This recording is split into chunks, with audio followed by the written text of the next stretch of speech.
Sir, ಇವತ್ತು ಗೃಹ ಸಚಿವರು ಭೇಟಿ ಕೊಟ್ಟಿದ್ರು. ಏನಾದ್ರು ವಿಶೇಷವಾಗಿ ಏನಾದ್ರು ಚುನಾವಣೆ ನಂತರದ ವಿಶೇಷ ಏನಿಲ್ಲ, ಚುನಾವಣೆ ಬಗ್ಗೆ ಚರ್ಚೆ ನಮಗೆ ಇರುವಂಥ ಮುಖ್ಯ ಅಂಶ ಇರೋದು. ಎಷ್ಟು ಸೀಟ್ ಗೆಲ್ತೀವಿ, ಎಷ್ಟೆಲ್ಲಿ ಫೈಟ್ ಆಗುತ್ತೆ,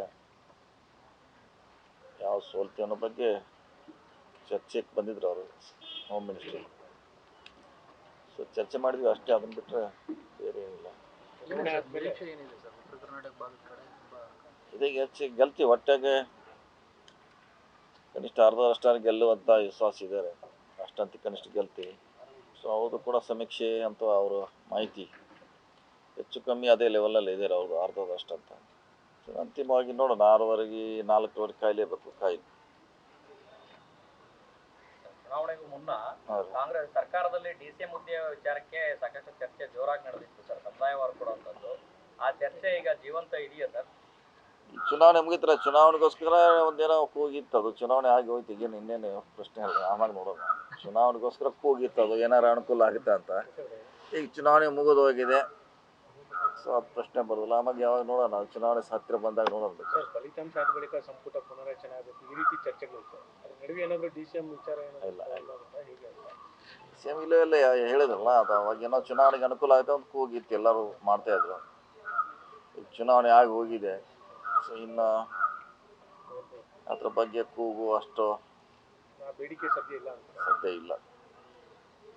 ಸರ್, ಚುನಾವಣೆ ಮುಗಿತಿದ್ದಂಗೆ ಬಿಜೆಪಿಯವರು ನೇರವಾಗಿ ಸರ್ಕಾರ ಪತನ ಆಗುತ್ತೆ ಅಂತ ಗಟ್ಟಿ ಧ್ವನಿಯಲ್ಲಿ ಹೇಳ್ತಾರೆ. ಅಂತ ಈ ಗಟ್ಟಿ ಧ್ವನಿ ಬೀಳುತ್ತೆ, ಸರ್ಕಾರ ಬಿದ್ದು ಹೋದ್ರೆ ನಮ್ದೇನು ಹೆಂಗೆ ಬೀಳ್ತದೆ? ಸರ್ಕಾರ ಬೀಳಿಸ್ಲಿಕ್ಕೆ ಹೇಗೆ ಯಾವುದು ಏನು ಬೇಕು ಲೆಕ್ಕಾಚಾರ ಕತೆ ಸುಮ್ಮನೆ ಹೇಳ್ತಾರೆ, ರಾಜಕೀಯ ಸ್ಟೇಟ್ಮೆಂಟ್ ಕೊಡ್ತಾರೆ ಅಷ್ಟೇ. ಶಾಸಕರ ಅಸಮಾಧಾನವನ್ನೇ ಹೊರ ಮಾಡ್ಕೊಳ್ಳೋ ಪ್ಲಾನ್ ಅಲ್ಲಿ ಇದಾರೆ ಸರ್. ಅಸಮಾಧಾನ ಇದ್ದೇ ಇಲ್ಲ ಅಂತ ಯಾರು ಹೇಳಿ? ಅಸಮಾಧಾನ ಅವ್ರ ಪಾರ್ಟಿಯಲ್ಲಿ ಏನಿಲ್ಲ ಅವ್ರದ್ದು. ಅವ್ರು ಏನೇನು ಮಾತಾಡ್ತಾರೆ ಬಹಿರಂಗವಾಗಿ, ಅವ್ರ ಶಾಸಕರು ಬಹಿರಂಗವಾಗಿ ಅವರು ಮಾತಾಡ್ತಾರೆ, ನಾವು ಮಾತಾಡ್ತಾರೆ, ನಮ್ಮವರು ಮಾತಾಡ್ತಾರೆ. ಪ್ರಶ್ನೆ ಏನಿದೆ? ಬಹಿರಂಗ ಅಸಮಾಧಾನ ಇದ್ದರೆ ಸರ್ಕಾರ ಬೀಳುತ್ತೆ ಅಂತ ಹೇಳಲಿಕ್ಕಾಗಲ್ಲ. ಇದ್ದೇ ಇರ್ತದೆ, ಅಸಮಾಧಾನ ಇದ್ದೇ ಇರ್ತೈತೆ, ಹೇಳಲಿಕ್ಕಾಗಲ್ಲ. ಸರ್ಕಾರ ಇದ್ದಲ್ಲಿ, ರೂಲಿಂಗ್ ಪಾರ್ಟಿ ಇದ್ದಲ್ಲಿ ಸಹಜವಾಗಿ ಇದ್ದೇ ಇರ್ತೈತೆ.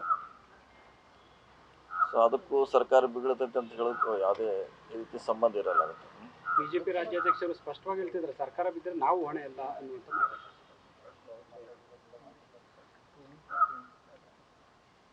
ನಾವು ಹೊಣೆ ಅಲ್ಲ ಅಂತ ಹೇಳ್ತಾರೆ. ಎಲ್ಲಿ ಬೀಳ್ತಾನೆ ಇಲ್ಲ, ಹೊಣೆನೂ ಪ್ರಶ್ನೆ, ಎರಡು ಪ್ರಶ್ನೆ ಮಾತ್ರ. ಅವ್ರು ಹೇಳೋ ಅರ್ಥ ಅದು ಬೀಳೋದಿಲ್ಲ, ನಾವು ಹೊಣೆಗಾರಲ್ಲ ಅಂತ ಹೇಳುವಂಥ ಉದ್ದೇಶನೇ ಹೇಳಿದ್ದಾರೆ ಅವರು. ಲೋಕಸಭಾ ಚುನಾವಣೆಯಲ್ಲಿ ಸ್ಟಾರ್ಟಿಂಗ್ ಅಲ್ಲಿ ನೀವು ಚುನಾವಣೆ ಎದುರಿಸಲಿಕ್ಕೆ ಹೋದಾಗ ಇದ್ದಂಥ ಸವಾಲು, ನಂತರ ಚುನಾವಣೆ ಹಂತದೊಳಗೆ ನಿಮಗೆ ಎದುರಾದ ದೊಡ್ಡ ಸವಾಲುಗಳು ಯಾವುದು? ಸರ್ಕಾರವಾಗಿ ಚುನಾವಣೆ ಎದುರಿಸ್ತಾ ಇದೆ, ಆರಂಭಿಕವಾಗಿ ಸಿಚುವೇಶನ್ಗೂ ನಂತರದಲ್ಲಿ ಏನು ಚುನಾವಣೆ ಅಂಥದ್ದೇನಿಲ್ಲ. ಮೊದಲನೇ ಹಂತದಲ್ಲಿ ಮೋದಿ ಅವರಲ್ಲಿ ಸ್ವಲ್ಪ ಜಾಸ್ತಿ ಅನಿಸ್ತು ನಮಗೆ. ಆದರೆ ಎರಡನೇ ಹಂತದಲ್ಲಿ ಮಾಡಿದಾಗ ಮೋದಿ ಅಲೆ ಅಂತ ಜಾಸ್ತಿ ಪರಿಣಾಮಕಾರಿ ಏನು ನಮಗೆ ಅನಿಸಿಲ್ಲ. ಅದೊಂದು ನಾವು ಕಂಡು ಬಂದಂಥ ಚುನಾವಣೆ. ಮತ್ತು ಗ್ಯಾರಂಟಿ ಹೆಚ್ಚು ದಕ್ಷಿಣಕ್ಕಿಂತಲೂ ಉತ್ತರದಲ್ಲಿ ಹೆಚ್ಚು ಪರಿಣಾಮಕಾರಿ ಆಗಿದೆ. ಸೊ ಮಹಿಳಾ ವೋಟ್ ಸಂಖ್ಯೆ ಕೂಡ ಹಿಂದಿನ ಎಲ್ಲ ಅಂಕಿಅಂಶಗಳ ಪ್ರಕಾರ ಜಾಸ್ತಿ ಆಗಿದೆ. ಸೊ ನಮ್ಮ 14ಕ್ಕೆ ಎರಡನೇ ಹಂತದ ಚುನಾವಣೆಯಲ್ಲಿ ಹೆಚ್ಚು ನಮಗೆ ಅನುಕೂಲಕರ ಅಂಶಗಳನ್ನು ನಾವು ಚುನಾವಣೆ ಹೋದಾಗ, ಯಾವಾಗ 14, 19ರ ಮೋದಿ ಒಂದು ಪಡೆ ಇತ್ತು, ಆ ಒಂದು ಗಾಳಿ ಅಥವಾ ಪಡೆ ಚುನಾವಣೆ ನೋಡಕ್ಕೆ ನಮ್ಗೆ ಎಲ್ಲಿ ಸಿಕ್ಕಿಲ್ಲ. ಪೆನ್ ಡ್ರೈವ್ ಪ್ರಕರಣ ಏನಾದ್ರು ಹೆಲ್ಪ್ ಆಯ್ತು ಸರ್? ಇಲ್ಲ, ಪೆನ್ ಡ್ರೈವಿಂದ ಏನೋ ಅದರಿಂದ ನಿರೀಕ್ಷೆ ಮಾಡಿ ನಾವು ಮತ ಪಡಲಿಕ್ಕೆ ಆಗೋಲ್ಲ. ಅದು ನಾನು ನಿನ್ನೆ ಹೇಳಿದಿಲ್ಲ, ಅದು ವೈಯಕ್ತಿಕ ವಿಚಾರ, ಅದಕ್ಕೂ ಇದಕ್ಕೂ ಸಂಬಂಧ ಇಲ್ಲ. ನಾವೇನಿದ್ರು ಕೂಡ ಡೆವಲಪ್ಮೆಂಟು, ಗ್ಯಾರಂಟಿ ಕಾರ್ಯಕ್ರಮ ಅದ್ರ ಮೇಲೆ ಕೇಳಬೇಕು ಹೊರತು ಯಾವುದೋ ಒಂದು ನೆಗೆಟಿವ್ ಮೇಲೆ ಕೇಳಲಿಕ್ಕೆ ಆಗೋಲ್ಲ. ಯಾಕೆಂದರೆ ಕುಮಾರಸ್ವಾಮಿ ಒಂದು ಹೇಳಿಕೆ ಕೊಟ್ಟಿದ್ದಾರೆ, ನಿನ್ನೆ ವಾದವನ್ನು ನೋಡಿದಂಥ ಸಂದರ್ಭದಲ್ಲಿ ಇದರ ರಾಜಕೀಯ ಎಷ್ಟರ ಮಟ್ಟಿಗಿದೆ ಅನ್ನೋದು ಸ್ಪಷ್ಟವಾಗ್ತಾ ಇದೆ. ಈ ಒಂದು ವಿಚಾರದಲ್ಲಿ, ರೇವಣ್ಣ ಅವರ ಕಿಡ್ನಾಪ್ ಪ್ರಕರಣ ವಿಚಾರದಲ್ಲಿ, ಅರೆಸ್ಟ್ ಮಾಡಿರೋ ವಿಚಾರದಲ್ಲಿ ಅಂತ ಅದು ಒಪ್ತೀರಾ ರಾಜಕಾರಣ ಆಗಿ? ನೋಡಿ, ಅದ್ರ ಬಗ್ಗೆ ಅದನ್ನ ಹೇಳಿದ್ದೀನಿ.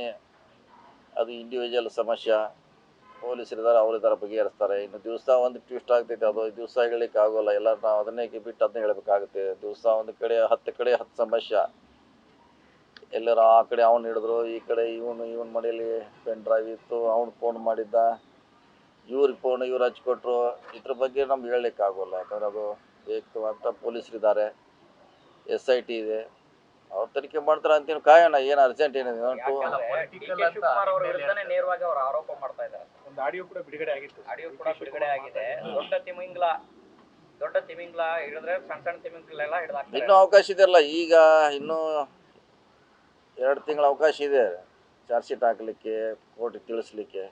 ಅಲ್ಲಿವರೆಗೆ ಎಲ್ಲರೂ ವೇಟ್ ಮಾಡಬೇಕಾ?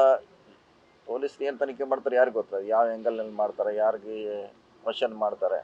SIT ತನಿಖೆನೇ ಸರಿ ಇಲ್ಲ, CBI ಕೊಡಿ ಅಂತೇಳಿ ಆಗ್ರಹ ಮಾಡಿದ್ರು. ಎಲ್ಲದಕ್ಕೂ ಕೊಡೋಲ್ಲ, ಎಲ್ಲರಿಗೂ ಇವರು ಬರೀ CBI ಅಂದರೆ ಹೆಂಗೆ? ನಮ್ಮವ್ರು ಸರಿಯಾಗಿಲ್ಲ ಅಂತಂದ್ರೆ ಮುಂದೆ ನೋಡೋಣ. ಈಗ ನಾವು ಸರಿ ಮಾಡ್ತಾ ಇದ್ದೀವಿ ಅಂತ ಮತ್ತೆ ಎಲ್ಲಾನು ನೇರ ಆರೋಪ ಅವ್ರು ಹೇಳ್ತಿರೋದು ಸರಿಯಾದ ದಿಕ್ಕಿನಲ್ಲಿ ನಡೀತಲ್ಲ, ಇವೆಲ್ಲವೂ ರಾಜಕೀಯ ಪ್ರೇರಿತವಾಗಿ ನಡೀತಿದೆ ಅಂತ ಹೇಳ್ತಾರೆ. ಅದನ್ನ ಯಾರು SIT ಮಾಡಿ ಬಿಟ್ಟಿದ್ದಾರೆ ಅಷ್ಟೇ. ನಮ್ಮವ್ರು ಯಾರು ದಿವಸ ಯಾರು ಮಾನಿಟ್ರ್ ಮಾಡೋಲ್ಲ, ಫಾಲೋ ಅಪ್ ಮಾಡೋಲ್ಲ. ಅವ್ರ ಪಾಡಿಗೆ ಅವ್ರು ಮಾಡ್ತಿರ್ತಾರೆ. ಇನ್ನು ಸರ್ಕಾರ ಏನು ಡೈರೆಕ್ಷನ್ ಕೊಡ್ತೈತೆ ಹಿಂಗೆ ಮಾಡಿ ಅಂತ ಇಲ್ಲ, ಅವರೇ ಸ್ವತಂತ್ರವಾಗಿ ಮಾಡ್ತಿದ್ದಾರೆ. ಮಾಡಲಿ, ಅವ್ರಿಗೆ ಇನ್ನೂ ಅವಕಾಶ ಇದೆ.